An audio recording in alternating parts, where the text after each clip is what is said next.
செய்திகள் தொடர்கின்றன. ராமநாதபுரத்தில் இருந்து கீழக்கரை நோக்கி சென்ற அரசு பேருந்து தலைகீழாக குப்புற கவிழ்ந்து விபத்திற்குள்ளானது. கூடுதல் தகவல்களை செய்தியாளர் சோனிமுத்தன் வழங்கிட கேட்கலாம். சோனிமுத்தன், வணக்கம். பேருந்தில் பயணித்த பயணிகளின் நிலை என்ன? தற்போது சேத விவரங்கள் என்னென்ன? வணக்கம். அதாவது ராமநாதபுரத்திலிருந்து கீழக்கரை நோக்கி சென்ற அரசு பேருந்து ஒன்று திருப்புல்லானி அருகே ஓட்டுநரின் கட்டுப்பாட்டை இழந்து சாலையோர பள்ளத்தில் தலை குப்புற கவிழ்ந்து விபத்துக்குள்ளாயிருக்கிறது. இதில் 30க்கும் மேற்பட்ட பயணிகள் படுகாயமடைந்து தற்போது ராமநாதபுரம் அரசு மருத்துவக் கல்லூரி மருத்துவமனையில் அனுமதிக்கப்பட்டிருக்காங்க. அதாவது ராமநாதபுரம் அரண்மனை பகுதியிலிருந்து வழக்கம் போல 1ஆம் நம்பர் எண் கொண்ட அரசு பேருந்தானது ஓட்டுநர் ஆத்திமுத்து என்பவர் அந்த பேருந்தை இயக்கி கீழக்கரை நோக்கி சென்று கொண்டிருக்கிறாரு.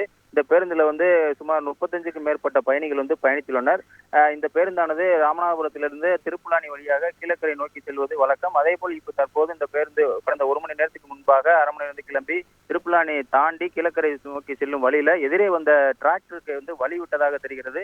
இதுல ஓட்டுநருடைய கட்டுப்பாட்டை இழந்த அந்த பேருந்தானது தலை குப்புற ஒரு 3 அடி பள்ளத்துல கவிழ்ந்து விபத்துக்குள்ளாயிருக்கு. இதுல பஸ் சுக்குநூறாக முன்புற சீட்டுகள் கண்ணாடிகள் உடைந்து ஒன்றோடு ஒன்று இடிபாடுகளுக்குள்ள சிக்கி அதில் பயணித்த 30க்கும் மேற்பட்ட பயணிகள் தற்போது அவசர ஊர்தி மூலம் ராமநாதபுரம் அரசு மருத்துவக் கல்லூரி மருத்துவமனைக்கு அனுப்பி வைத்து சிகிச்சையானது நடைபெற்று வருகிறது. அந்த பகுதியில் அந்த பேருந்து விபத்துக்குள்ளான சம்பவம் அந்த பகுதியில் பெரும் பரபரப்பை ஏற்படுத்தி இருக்கிறது. இந்த விபத்து குறித்து தற்போது திருப்புல்லானி போலீசார் வழக்கு பதிவு செய்து விசாரித்து வருகின்றனர். மேலும் காலை நேரம் என்பதால் அந்த பேருந்துல ஏராளமான வியாபாரிகளும் ராமநாதபுரத்திலிருந்து பழங்கள் காய்கறிகள் உள்ளிட்டவைகளை வாங்கி சென்றிருக்கிறார். அந்த பழங்கள் காய்கறிகள் அந்த பேருந்துல கொட்டி கிடக்கிற சம்பவம் சோகத்தையும் அதாவது பரபரப்பையும் ஏற்படுத்தியிருக்கிறது.